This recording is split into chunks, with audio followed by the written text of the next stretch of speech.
Welcome to the Wealthy Speaker Podcast, the show that offers you tips and strategies to help speakers build the business of their dreams. Now here's your host, 30-year industry veteran and business coach, Jane Atkinson.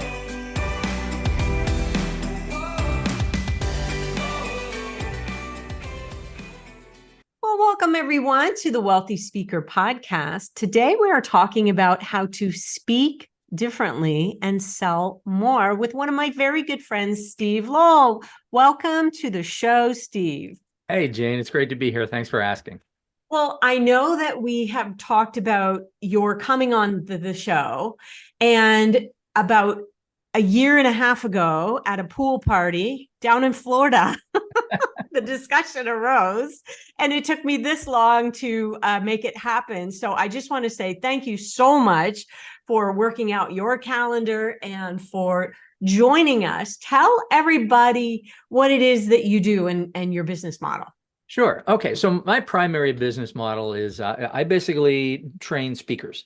I train, some people at the professional level who are already professional speakers who want to elevate their game for one reason or another.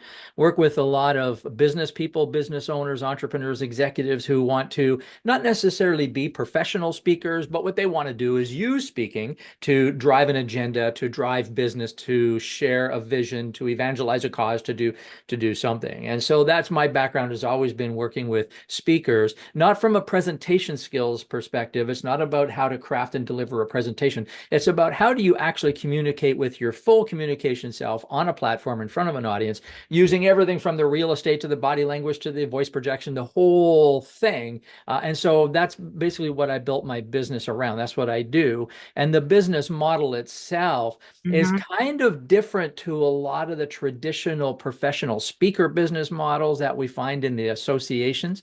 I'm more of a speak to sell kind of speaker where I'll speak at events, I'll hold my own events, speak at other people's events, and then I'll go through a very specific process. And the purpose is to get clients, get business for that. Okay, so the speak to sell model maybe isn't, obviously the Wealthy Speaker Podcast. We speak mostly to the idea of getting paid to speak, right. But I love exploring different ideas. And Steve, I've watched you and Jane, your lovely wife, Jane Lowell, who is same name, but different spelling, adore her. I have watched you guys grow this business phenomenally. So obviously there's something to this whole speak to sell thing. Let's talk about both the advantages of speak to sell and the disadvantages. Start first with the advantages. What say you? Sure. Okay. So the advantages of the speak to sell world for me are these, and these are in no particular order of importance. They're just sort of coming out of the ether. Okay. But the first one is that there's no real income limit. So I did this, speaking for a fee thing, many years ago. And I was one of those people who was never really able to crack that code very well. And so there was always this limit on how much I could earn as a speaker. And again, it's not about the money, but money is important. We need to have it.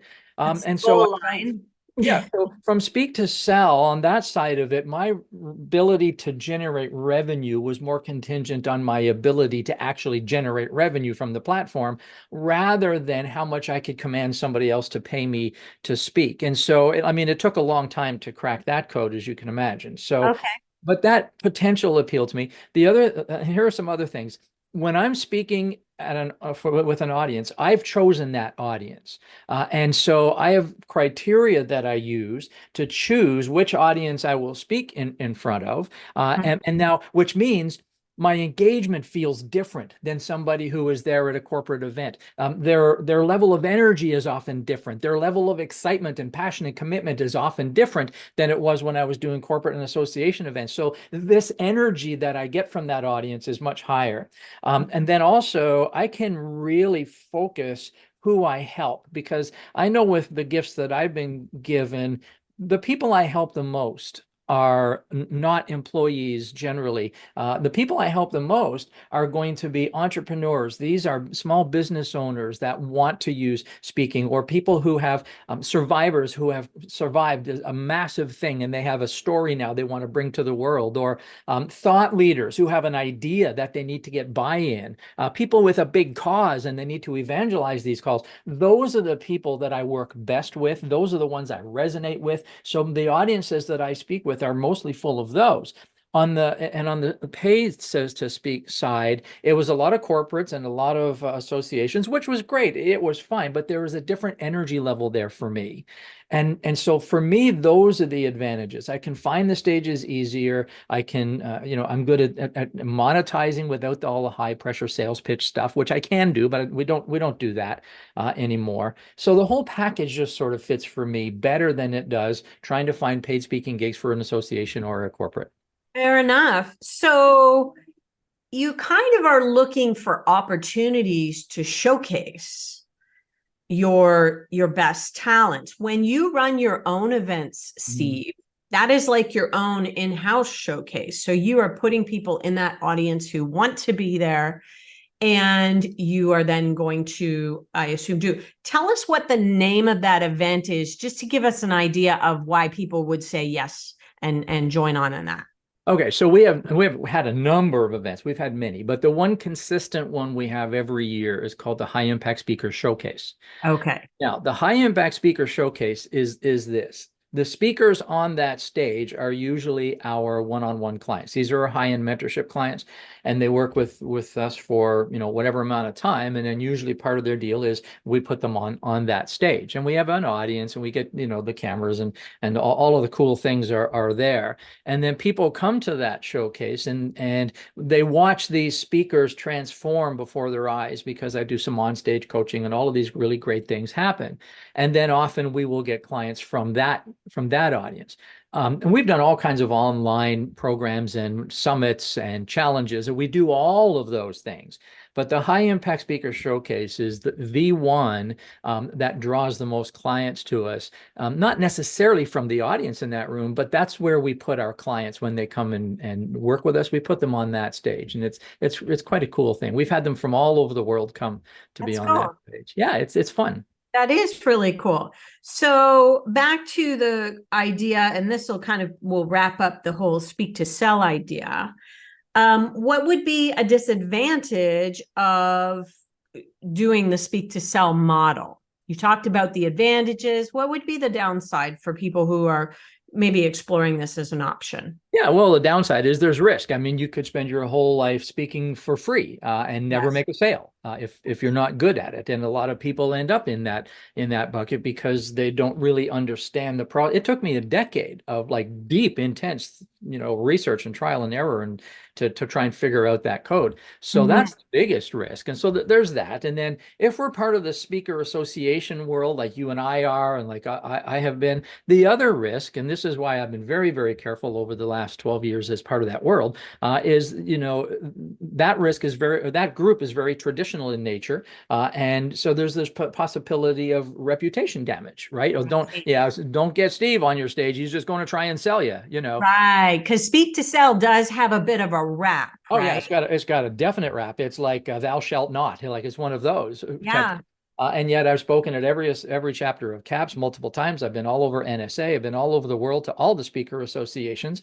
And I've been very, very careful on how we do this. So I never developed that reputation. In fact, probably most of our closest colleagues don't even know that that's our business model, because we just don't really, it's not something that we share all the time. If it comes up in discussion, we will. We just don't lay it out there. And you have done on your all over the world travel for the Global Speakers Federation. Talk a little bit about that. What was your role there? So as president of the Global Speakers Federation, part of our mandate is actually to attend as many of the Speaker Association conferences as possible. Now, interestingly enough, the year that I was president was the COVID year. There were no conventions for me to go to. But Wow. fortunately, Jane and I had planned this. Like we had a whole 10-year strategy, to do this whole thing. So we had already been to all the associations prior to my major tenure at the GSF. So we had already planted all the seeds, spoken to all the people, got the, we became very well known. We built some beautiful relationships, lifelong friendships. I mean, it was just a glorious thing to do. And then, of course, when COVID hit, everything shut down. That's when I got installed as president of the GSF. Now, I still visited the associations. I did it at 3 o'clock in the morning with, my pajama bottoms on, Yeah. that kind of thing. Okay. Well, I didn't realize that was your year. That Yeah. was the COVID year. That would have been a little bit more tricky. You had all this beautiful travel planned and then Kaputski. So, okay. So before we move on from the speak to sell idea, what is the key for people who don't necessarily want to adopt the entire model, but they do want to maybe sell from the platform? What would you say are one or two things that you can do to make it digestible for people so that they don't feel like, and let me share a buyer anecdote. I'm not even sure if that's the right word. Where she said, we paid this best-selling author, everybody knows this author's name, but I'm not going to name them, to a lot of money, and they spent 15 full minutes selling their books. Right. The end of the presentation, and they calculated out how much that cost them, and they were not happy campers. So this is should they be. To sell has such a bad rap because of things like this particular author. So please speak to that.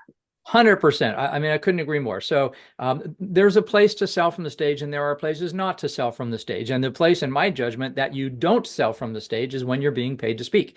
These are two different avenues. They're two different avenues. And so if we talk about this for a second, here's my perspective on this, okay, is the function of the speaker is different. The accountability is different. The outcome is different. Everything is different from when I get paid to speak. And it doesn't happen so much anymore, Jane, but on occasion it does. But when it does, my objective is not to transact, not to sell. My objective as the speaker, if I'm receiving a fee, is I need to know these things. Number one is, who is the economic buyer and what is their desired outcome? That's my number one mandate in my mind. Whatever that outcome is, I'm going to achieve that because the economic buyer paid me for that. And then the second set of responsibility is, how can I then provide the audience with the best possible experience along the way to that desired outcome? And selling has nothing to do with it in that case. And so there is no way I am going to even step into the selling from the stage piece if I'm getting a speaker's fee. Now, if I'm not getting a fee, and by the way, this is a semantic thing, I never speak for free, but I do waive my fee if the conditions are correct. So under the right conditions, I will waive my fee because there's this perceived value there, right? So I will waive my fee under the condition that the audience is correct. And I'll do this whole evaluation of the audience and everything else.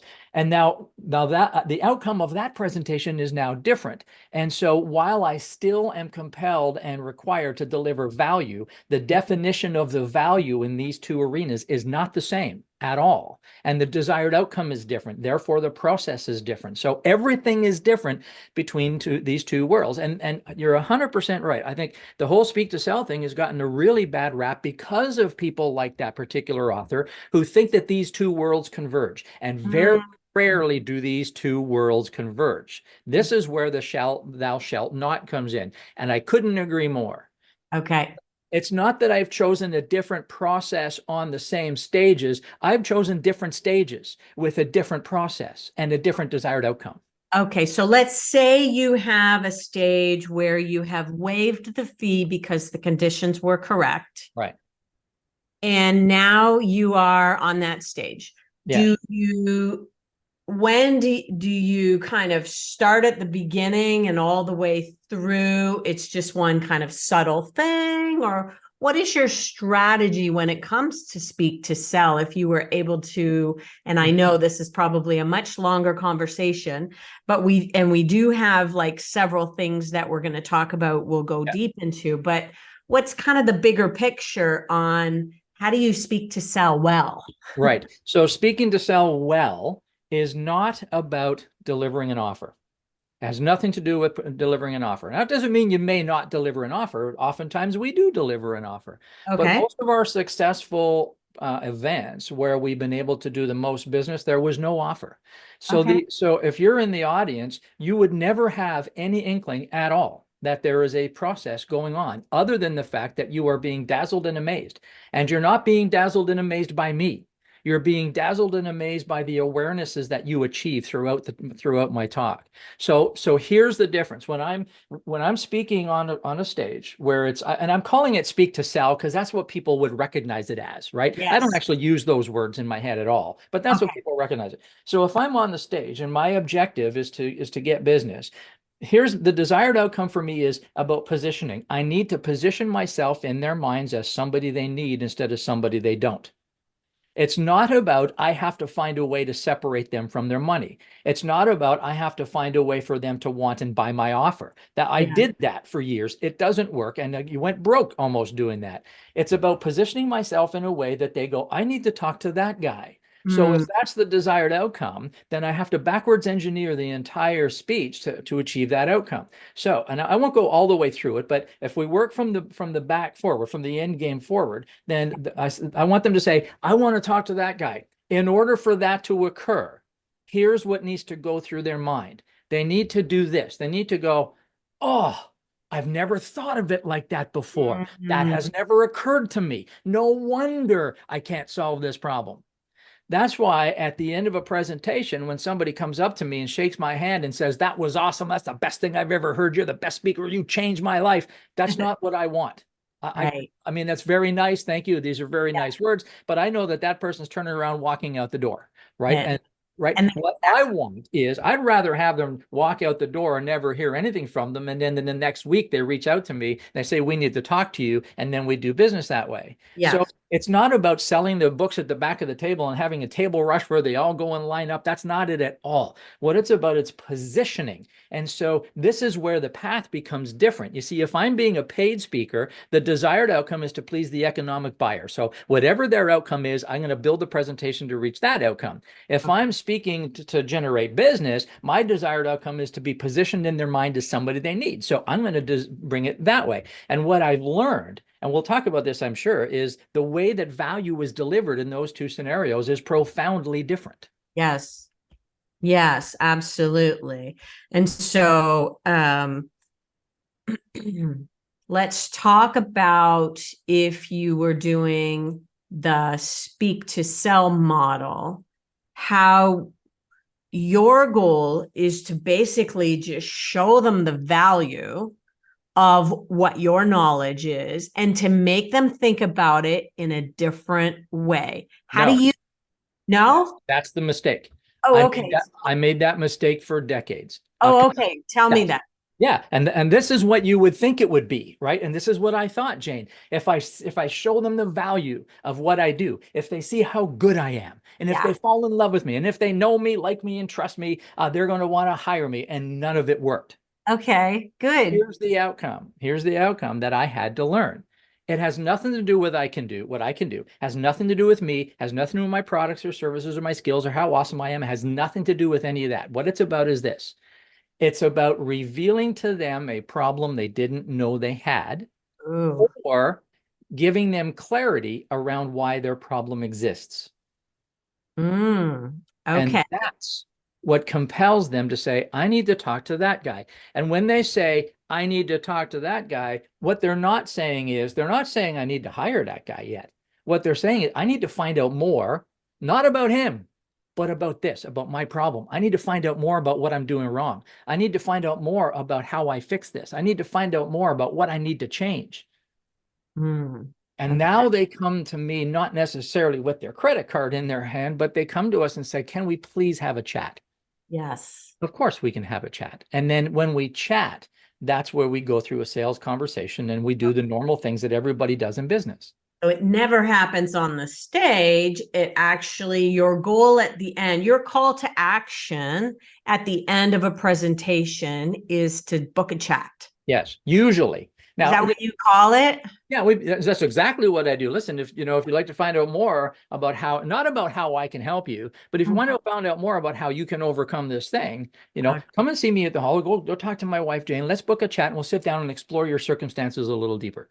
Okay. Now, that is a way to do it. And to be transparent, we do on occasion have an offer where the call to action is, scan the QR code, put in your credit card and buy. We do those things. We do those things on occasion, but generally we don't. And because if it's a smaller ticket item that we're selling, we will do that.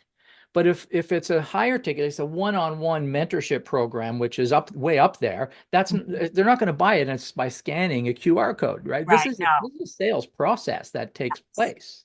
Yes. Okay. Fair enough.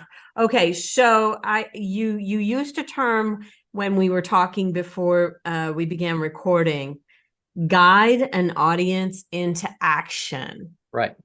Gosh, I love that term. How do you, Steve? How do you guide an audience into action? That is sure. This is a skill that every speaker needs to know. It doesn't matter what process they're using. Right. I can probably sum it up in one word. Intrigue. Intrigue. And the dun, dun, dun. This is where I need music on my show. Dun, dun, dun. That's right. Yeah. Intrigue. So what I mean by that is this. The last thing I want when I'm, in the speak to sell world, the last thing I want is this. I don't want the audience walking away thinking that was awesome. That was great. I got so many great ideas to try. He's the best speaker in the world and he's changed my life. I'm going to try all this great stuff. I got pages and pages of notes. That's not what I want, because that's the person that's going to think they've already got what they need. And the scary part about that is not just that they're not going to hire us because they already think they have the solution. The scary part is that they think they have the solution. Then they're going to go and try these things out because I've given a 30 or 45-minute talk. They're not going to work because they don't know how to properly implement. And now they're just going to say, yeah, that Lowell guy, his stuff doesn't work. Right. And so I don't want them doing that. What I want them doing is walking away thinking, how do I do this? How do I even start with this? That's what I want them thinking. And so my job is not to get them to buy. My job is not to sell. My job is to challenge their beliefs, have them question that which they believe to be true. I want to shake their paradigms. I want to rattle their perspective. I want them walking away. Greg Schinkel in his episode with you used the word transformation, which I love that word. And this is a big thing. Part of the intrigue that we plant in their mind is a transformation of thought, a transformation of perspective. I've always said this, Jane, that speaking is not about a transference of information. Speaking is about a transference of emotion. And what that means is, especially in my side of the business, what that means is I can transfer information. I can send you the PDF. You can take it to the bathroom and read it. You don't need me, right? So my job is not to inform or teach or instruct or train. My job is to inspire through the transference of emotion. So if I can get my audience to feel about my message the way I feel about my message, that plants emotion. Now, once I've got them on the same page with me emotionally, I got to plant that intrigue. And the intrigue is to get them to change the way they think, rattle a belief, reset an expectation, change a perspective. They have to walk away transformed in some way, between the time they got there and the time they leave.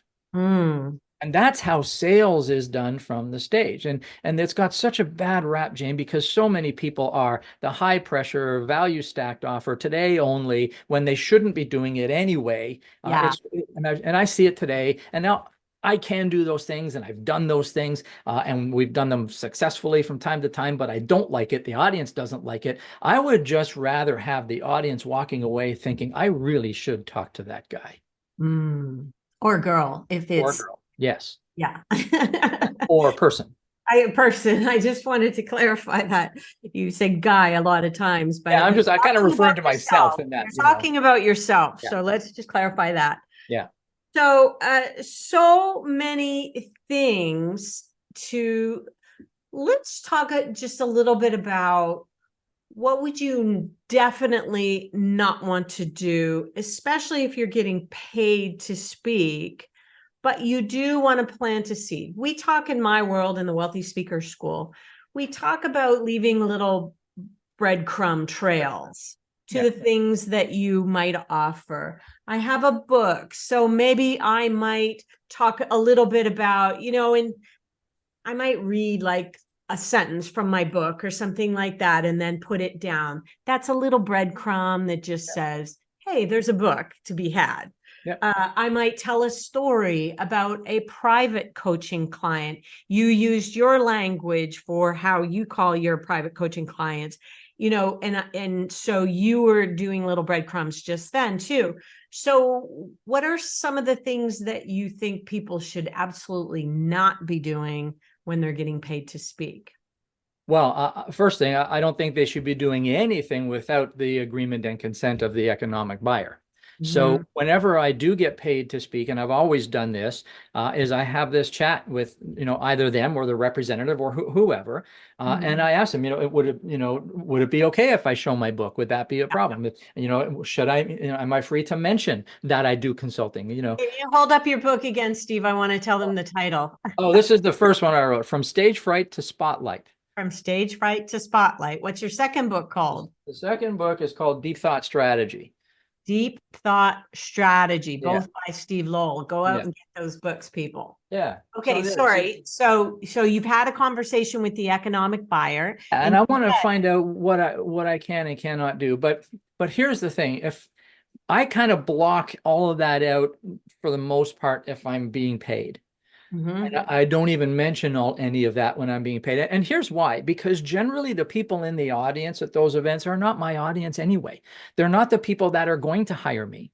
And so they might buy the book. And if that's a possibility, then I'll talk to the person in charge and I'll say, would it be of value if I give them a copy of my book? So to me, it's all about providing value. How can I serve that economic buyer? And in so doing, how can I serve that audience? So if I'm getting a speaker's fee, I'm not even in the sales mindset. I mean, it really doesn't even exist, because it's not likely that my business is going to grow from those folks in the audience generally. Right.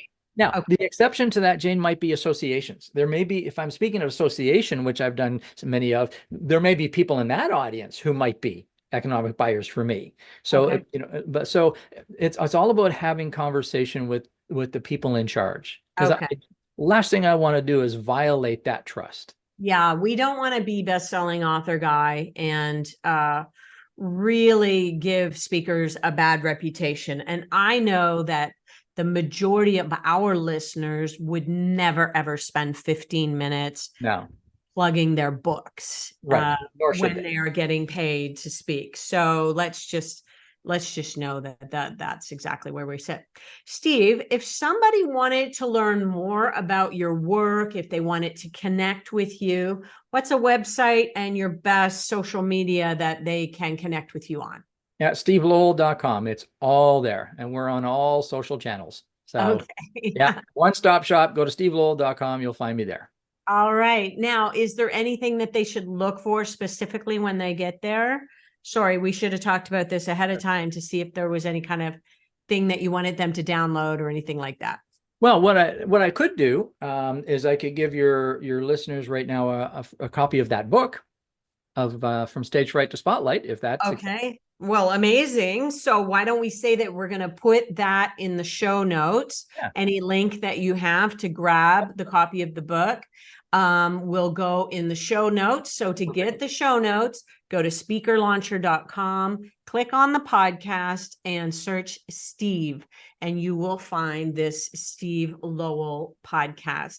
I want to thank you so much. I'm sorry it took me so long to get you here on this show. Oh, that's all great. I'm just so happy to be here. I very much look forward to our next pool party down in Florida. We're a bunch of Canadian people from the speaking world, and we all conglomerate down there at Rhonda Warren's pool and have a great time each winter in February. And I very much hope to see you and Jane there again. Us too. Hey, all the best to you and your folks. And with that, we're going to say, see you soon, wealthy speakers. Bye for now. Thanks for tuning in.